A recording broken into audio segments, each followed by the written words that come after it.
そして僕は民放 CJ にやってきた。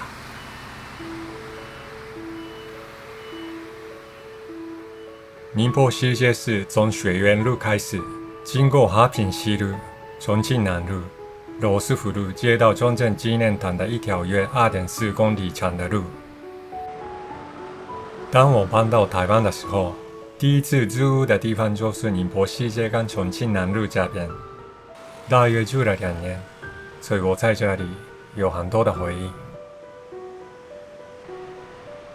那个时候，街家 Seven 是我最常去的地方，当时它只有现在的一半的大小。一开始我根本听不懂中文，但每次进去 Seven 的时候，早班店员会说欢迎光临，晚班店员会说欢迎光临，谢光临。所以我以为台湾的所有店员们，每个人都要用自己编的旋律来唱欢迎光临跟谢光临。那时候觉得这真是一种美妙的台湾文化，因为他们唱的旋律听起来太好听，所以即使我没有什么特别要买的东西，还是常换进店里。当我其他商店看到没有唱歌的店员的时候，我都觉得他们应该有一点害羞，之后久了就会唱了吧。Seven 旁边是机车维修店。自从我在台湾的第2年买了一台二手机车之后，不管我搬到哪里，只要我的机车有问题，都会找这家店的欧吉桑。我已经换了3次轮胎，换了排气管和引擎皮带，换了很多机油。总之，欧吉桑已经照顾我的三养宝贝10多年了，很谢谢他。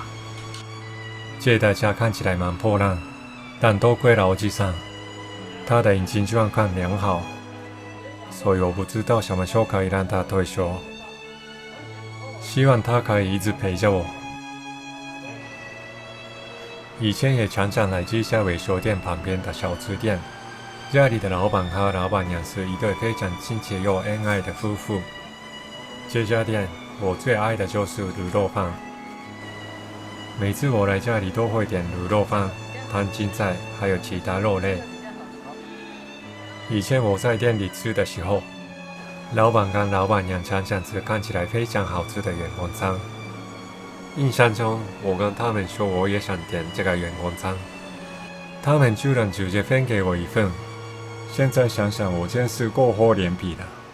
不过也真的很感谢他们，这里的卤肉饭永远是我心中的第1名。在旁边的燕亭的老板是日本人，开店已经10年的日本料理店。这家店以前在比较靠近古亭街，后来搬到这里。我个人觉得这家店的菜单价钱不太对，因为实在太便宜。住在台湾很久的我，没有吃过比这里好吃的天丼。在其他店吃天丼可能要2倍或是3倍的价钱，所以我直接问了老板。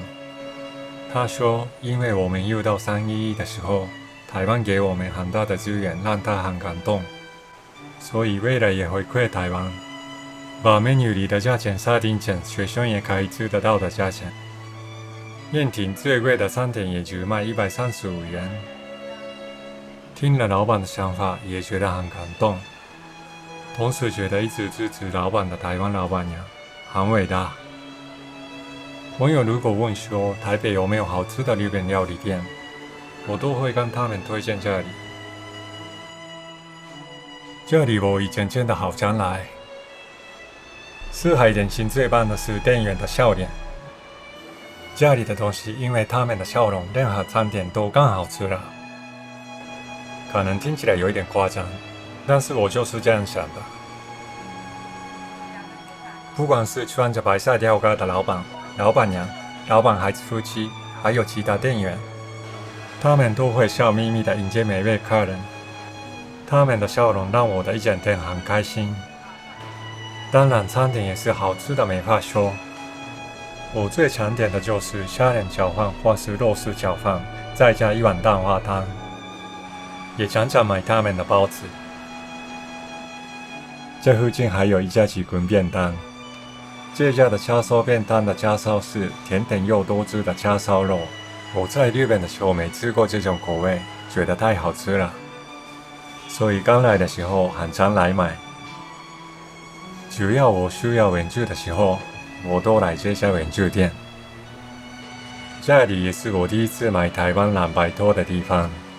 以前里面有一位活泼又孝顺的小朋友，这次听老板娘说他已经大学毕业了，时间过得真快。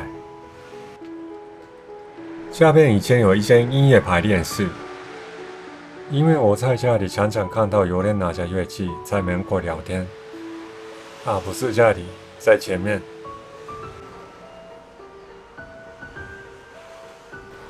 原来是台北青年管乐团。以前这个宁波西街跟牯岭街的角落有一家非常好吃的早餐店，现在好像没有了，真的很可惜。我真希望可以再吃到家里的汉堡。